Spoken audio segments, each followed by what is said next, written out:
countries where we are at. So, of course, I mean, it's the war in the Middle East and what happens next, which is on everyone's mind. This is going to be a shock which we'll have to live with for much longer.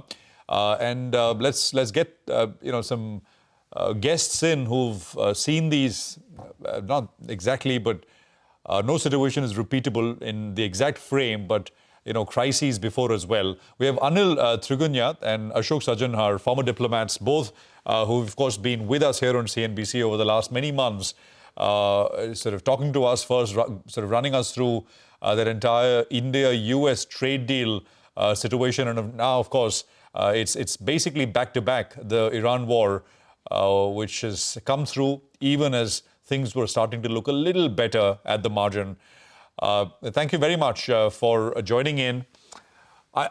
Trigunayat, so where does this leave us? I mean, it's a bit of a precarious position for macros. We just had a gentleman from JP Morgan who said that our purchase of oil perhaps is now around $120, and we buy about 5 million barrels a day. So it's a very material question. If this runs higher for longer, you're going to be it's a lot of dollars out suddenly, which has other implications. To you, my question is, it doesn't look like the war is going to end anytime soon. We heard from President Trump earlier. But should we look at the situation separately? The US halting its strikes and the Strait reopening? Well, in the first place, I would say, and you are absolutely right, I mean, this is one of the major repercussions of this war that was always feared. I mean, that's the reason that the countries actually all over the world felt that this war should not happen. Unfortunately, during President Trump's bravado or whatever, he was misled into this war. As you could see today from his body language, that he looked rather sad, distracted, and just going through his usual rant. And there was nothing that came out of it. He only gave a little indication that they have achieved most of their war objectives. But at the same time, this 2 to 3 weeks will take to mop it up. He did not say anything about the Strait of Hormuz directly opening it. So there are two things in this. One is either they will try to get in and get their boots on ground somehow and in the coastal areas, or they will just walk away and let the NATO member countries, the Europeans, which also still buy some oil and gas from there, could do that. At the same time, indirectly or directly, it has also helped the Americans to an extent, because he was doing the marketing pitch that if you want to buy, you can buy from us. Otherwise, go and fetch it from the Strait of Hormuz. So he has put the world into a very, very difficult situation, in fact. As far as India is concerned for us, I always say that this region and their security and stability, frankly, is of existential importance for us. Despite the fact that we are getting about half of the energy from there, that is very, very critical for us. The sea lanes of communications are very important for us.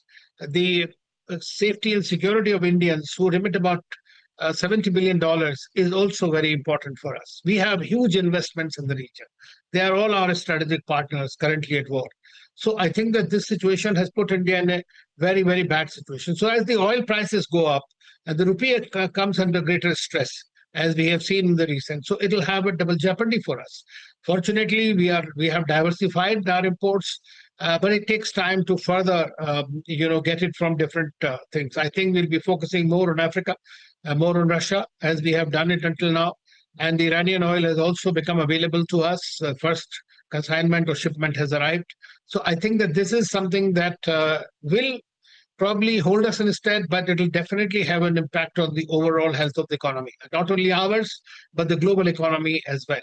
So it is in everybody's interest that the war stops sooner than later, because now the economic, health of the Middle East itself is in great danger. Yesterday, the Amazon office in Bahrain was attacked, and the Iranians have taken out a list of all top companies, American companies who have offices in UAE and in Saudi and Qatar and elsewhere, their universities. So I think if that is happening and then the desalination plants are hit, I think we are going to get into a very, very major problem, and which will have a very grave impact globally. In fact, as you know that IEA, IMF, and World Bank, all the three heads have worked out a committee to work upon the impact of this and how to get by it. So let us see.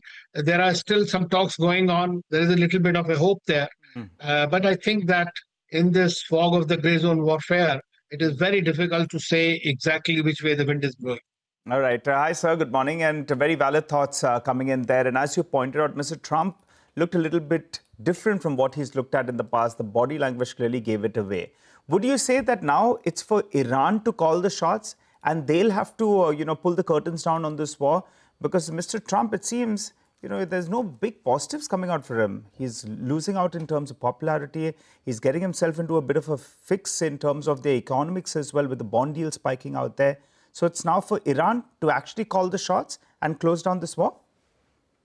Well, I think that the Iranians feel, I mean, I'm not quite sure that to what extent, but they feel that they are probably, if not winning, at least making it extremely costly for both the Americans and the Israelis and for the global economy. So their hope was that all these Gulf countries, which are losing billions of dollars a day, the Americans who are losing billions of dollars a day, would actually be pressured into curtailing their war effort. But that is really not happening at the moment because the Americans are stuck in this groove and they don't know how to get out of it. President Trump has made several statements, and in fact, his today's speech, which was on his nation, addressed to the nation, normally should have said something more, but it has not. So either it is their war strategy, or it is that they have really nothing much to say. They are just hoping against hope that the Iranians will somehow fold and will ask for this. But if the Iranian statements are to be seen, they are clearly saying that we are not asking for ceasefire, we are not for the war. In fact, the whole problem is that every time you repeat the same thing which have no basis, loses its credibility. For example, the nuclear discussions, they were having it, and there was almost a deal of the table. They didn't take it. Now they say we are moving the nuclear weapons. And then you see the missiles. That was also under discussion. They would not agree to that. Then they bring in proxies. So when you have shifting goals, shifting objectives, and they said the missiles are going to hit the United States, their own intelligence has not corroborated it. So this is the kind of thing when they cannot convince anybody. On the other hand, there was a letter, if you have read it, by President Pezeshkian of Iran to the American people, open letter. Yeah. That seemed far more convincing, in fact. So even in this warfare of the disinformation or information warfare, I don't think the Americans are winning the battle.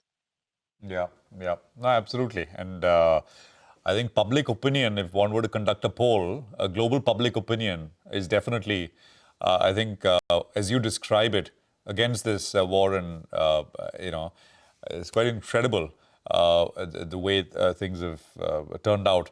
Just a quick word, Mr. Trigunayat. I just go back to the Strait of Hormuz, because that's the economic impact, right?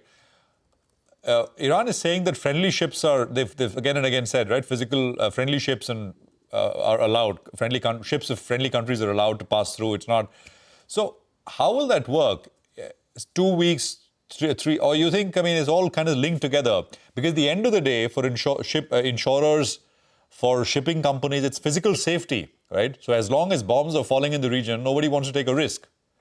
But once that stops, Iran may collect a fee or whatever, but countries will pay, especially in Asia, who are largely dependent on oil coming through there. Yes, definitely. I think that the Iranians have found this model which is being applied in Suez and applied in Panama and other canals, and they are hoping that they will be able to, they and the Omanis together will be able to charge certain fee for safe passage. Unfortunately, as you are aware, that due to this war, this kind of a restriction has come up. It was never there for many.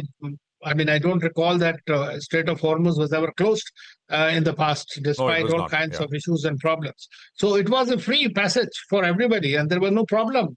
Even Red Sea, we saw the Houthis and Americans had signed up an agreement with them. So even the Red Sea and the Bab el-Mandab and all those sea lanes of communications were open. So this is the war that has really generated this kind of a reaction, or extreme reaction. But now that the Iranians will become used to this blood, I think that they are not going to give it up. It will be very difficult. They will start charging, may not be $2 million per ship, but that will definitely bring the cost up, as well as the insurance costs. And of course, the shippers are definitely worried about it. And it's already about hundreds of ships that are still in the waters.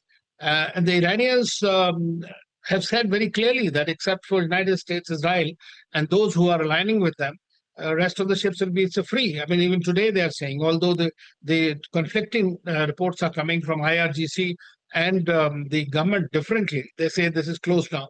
So I don't think it is closed in that sense. It is actually, the gate will be open if you are not against them, a neutral country, or you are paying the fee and you may be allowed to pass. So, but this is something which will be untenable in the long run. Yeah. These kind of high prices. Yeah, no, absolutely. And the world, of course, is paying the price for it. Mr. Trigunayat, thank you very much for joining us. Good speaking with you. And Thank you. Pleasure. I hope to have you back on as we continue to